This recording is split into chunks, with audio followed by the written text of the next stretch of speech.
जी प्यार से कहना धन निरंकार जी में जहाँ संतों का सैलाब, ये ब्रह्मांड इसलिए नहीं आया कि सिर्फ इस परमात्मा, इस निराकार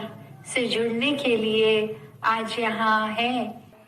जैसे हम अपने शरीर में कभी एक ये नहीं मान्यता रखें कि ये शरीर हमारा है, ये शरीर इस दातार का ही दिया है और इस आत्मा रूप का जीवन जीने के लिए घर बगर बनाया है, तो हमने फिर इस शरीर का जहाँ देखभाल भी करनी है, वहीं एक मन पे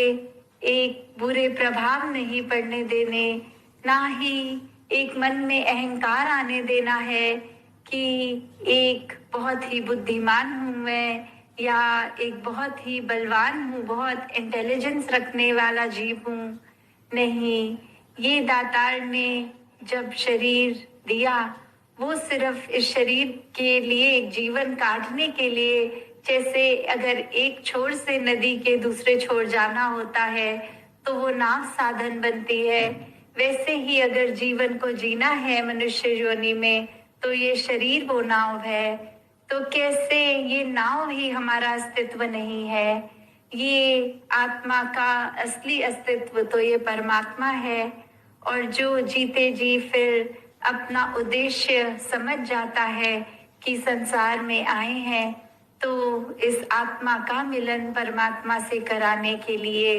बाकी चीजें तो निद्रा भोजन भोग भय हर किसी योनि में संभव है, सिर्फ मनुष्य योनि ही प्रभु परमात्मा के लिए, ये प्राप्ति के लिए कि कैसे अपने जीवन में हर कोई जहाँ इस परमात्मा से हर समय के लिए जुड़ा रह सकता है, और साथ ही वो जुड़ाव इस तरह कि कैसे और कोई भी कार्य दिनचर्या हमारी जैसी भी हो वो होती रहे, और वो होने के बावजूद एक अधकार वाल दिल यार वाल कि ये परमात्मा में ध्यान और सारे काम अपने एक उसी अनुसार करते चले जाएं जिस तरह वो करने हैं। और जब ये ध्यान ही परमात्मा में, ये मन का एहसास ही इस परमात्मा में दातार में होगा, तो वो एक गलत नियत से कोई भी काम नहीं किया जाएगा। फिर संसार में रहना संसार की सेवा के लिए ही होगा,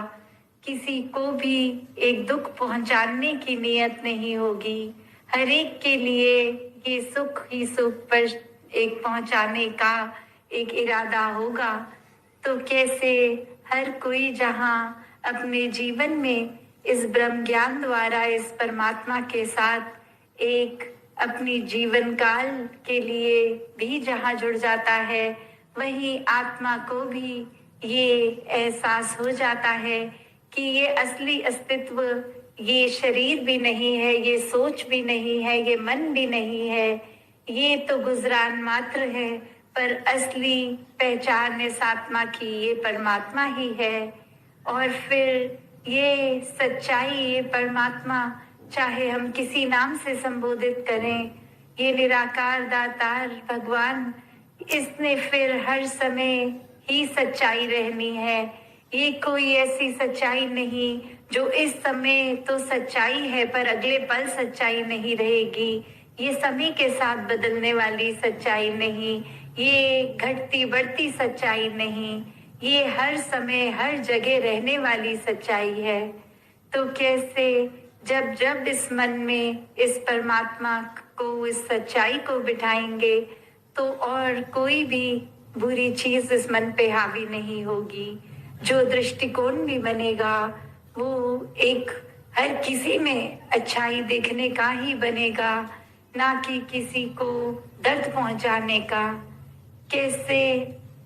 अपने जीवन में ये आदतें भी इंसान फिर एक सुखमयी आदतें ही लेगा कि कुछ ऐसे फिर शरीर भी इस दातार का दिया है तो उसको भी एक बहुत ही स्वस्थ रखने का एक उद्देश्य होगा। फिर एक भोजन भी बहुत ही पौष्टिक जिससे ये शरीर भी ठीक तरह काम करे,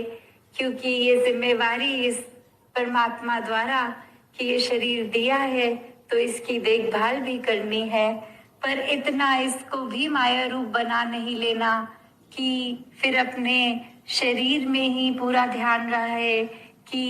एक सौंदर्य पे ही या मसल बिल्डिंग ही इतनी ज्यादा कि पूरा समय फिर एक थोड़ी देर बीमारी ने अगर घर ले लिया तो मन इतना उदास डिप्रेस्ड कि ये शरीर पहले जैसा बलवान नहीं रहा, ये चेहरा भी थोड़ा बुझ बुझ गया है। नहीं, ये शरीर का सिर्फ उपयोग, उसका ध्यान रखना, ये भी जीते जी जहाँ जरूरी है, पर इसका कुछ समय अस्वस्थ होना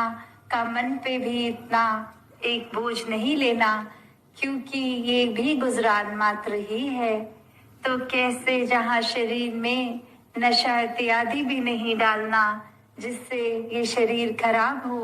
वहीं अपने मन में भी काम, क्रोध, लोभ, नफरत इत्यादि के नशे से भी दूर रहना है, इस अहंकार के नशे से भी दूर रहना है। सिर्फ और सिर्फ मन में इस परमात्मा का ही नशा हर समय का रहे कि ये परमात्मा उठते बैठते खाते पीते इसी के रंग में रहें। और शब्दों का सहारा ना लेके इन्हीं शब्दों से आपसे इजाजत चाहेगी साध संगत जी, धन निरंकार जी।